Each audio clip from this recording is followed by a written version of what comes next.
पंचनामा पंचनामा से नहीं चलेगा, वो पंचनामा तो अभी जाके दूसरा बनवा दो। हाँ ये तो बना तो वादी वो का तो है, उसका कोई मतलब नहीं ये है। बात का है, इसमें ये कह रहे हैं वो उसका नहीं, कुछ भी कहे, वो पंचनामा का कोई वैल्यू नहीं। D3 किसका है? D3 आप इसको इसको इसका रिबटल क्या है आपके पास कि 73 में ऐसे पंचनामा का कोई मतलब नहीं। P2 का डॉक्यूमेंट मैंने पेश किया है, P2 के डॉक्यूमेंट B1 खसरा 5 साल है 16 का, ये मेरे नाम से, तो बाद में कलेक्टर के ऑर्डर, उससे ऑर्डर से हुए एसडीओ को तब ना, तहसीलदार के आदेश से मेरे नाम से दुरुस्त हुआ था। पहले तो का 76 का तो मेरे नाम से है ना। मिसाल बंदोबस्त अधिकार ब्लैक मेरे नाम से है। अरे उसके बाद जब 76 में नामांतरण हुआ बोल रहे तो 76 में संशोधन पंजी में एंट्री हुआ, संशोधन पंजी के लाइट में रेवेन्यू रिकॉर्ड में नाम दुरुस्त नहीं हुआ।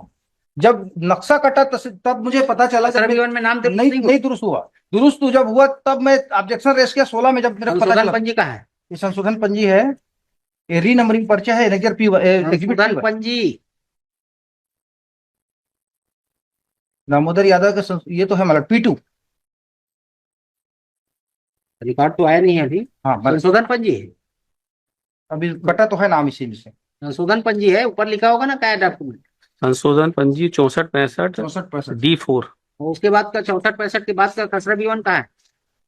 कहता है कि अगर जो है, जो अगर बेटा का एक तरह से बेटा का जो हक होगा, है ना, वो एक तरह से बराबर होगा बेटी के हक के बराबर, है ना, बेटी के हक के बराबर जो है बेटा का जो हक होगा वही हक बेटी का होगा। ये बात आप समझ लें, ठीक है। जितना हक बेटा का होगा उतना हक जो है बेटी का होगा, ठीक है। ये कहता है हमारा।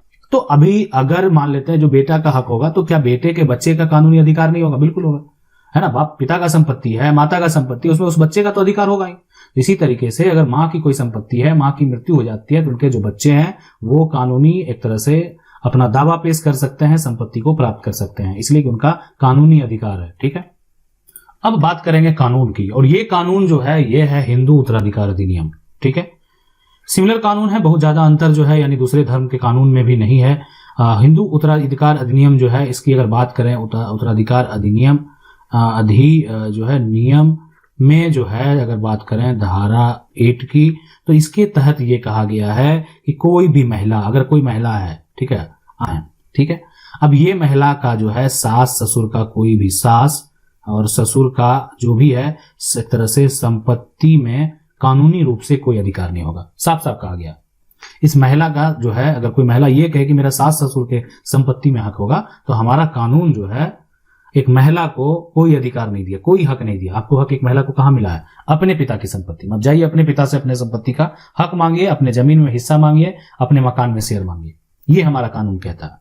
अब है कि ये जो है कानून है कि ठीक है, महिला जो है, महिला का अगर बात करें, जो सास ससुर की संपत्ति है उसमें अगर शेयर नहीं मिला, तो इस महिला का क्या कोई सारा अधिकार खत्म हो गया? बिल्कुल नहीं। देखें, महिला का जो पति है, कानूनी रूप से देखें, पति का हक तो संपत्ति में बनेगा, इसलिए कि वो परिवार के जो है उत्तराधिकारी हैं, बेटे हैं। और पति की अगर मृत्यु हो जाती है तो महिला का कानूनी रूप से सास ससुर के संपत्ति में उतना हक होगा जितना पति का हिस्सा बनता है, ठीक है। उससे अधिक नहीं होने वाला, संपत्ति उतना ही मिलने वाला है जितना पति का शेयर बनता है, ठीक है। उससे अधिक की कोई अपेक्षा नहीं करेंगे। पति का जितना बनता है उतना आप ले सकते हैं, उससे अधिक आप नहीं ले सकते, इसलिए उतना ही आपका कानूनी अधिकार है, ठीक है।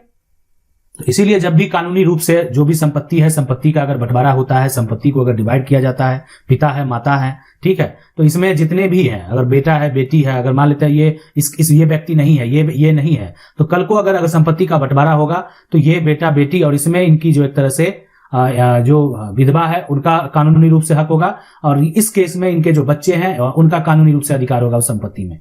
मतलब अगर जो हिस्सेदार है, कोई भी बेटी है, तो उनके जो उत्तराधिकारी, उनके जो बच्चे, वो कानूनी रूप से उस प्रॉपर्टी के हकदार होंगे, अन्य कोई जो है उस प्रॉपर्टी का हकदार नहीं होने वाला है, ठीक है।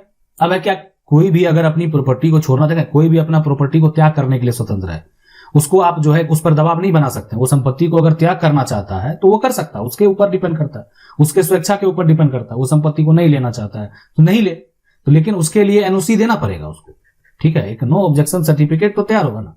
कल को मान लेते हैं कि भविष्य में ये जो है बेटी है, ये बेटी मान लेते हैं, या उनके जो बच्चे हैं वो चाहते नहीं, हम नाना के संपत्ति में अपना जो है हक नहीं लेंगे, हम नानी के संपत्ति में अपना हक नहीं लेंगे, हमको अपना बहुत सारा प्रॉपर्टी है, वो हक हम अपने जो उनके एक तरह से नाना के जो बेटे हैं उनको वो देना चाहते हैं, या उनके जो बच्चे हैं उनको देना चाहते हैं, वो नहीं लेना चाहते तो वो एनओसी दे देंगे। यानी वंशावली के हिसाब से जब कानूनी तौर पे देखा जाएगा तो सभी उत्तराधिकारी हैं। अब कोई उत्तराधिकारी वो लड़का हो लड़की हो अपना संपत्ति को त्याग करना चाहे तो वो नो ऑब्जेक्शन उस पर दे सकता है ना, नो ऑब्जेक्शन सर्टिफिकेट बनाकर दे सकता है, ताकि जो है कभी भी भविष्य में किसी प्रकार का कोई दिक्कत नहीं हो, या रिलीज डीड तैयार कर सकता है। ठीक है, संपत्ति को वो रिलीज कर दिया, उसको संपत्ति से कोई लेना देना नहीं, ऐसा कर सकता है। आशा करते हैं वीडियो अच्छा लगा होगा। वीडियो को लाइक जरूर कर दें, चैनल को पहली बार देख रहे हैं सब्सक्राइब करके जो बेल आइकन है उसको जरूर दबा लें। मिलते हैं अगले वीडियो में, तब तक के लिए जय हिंद।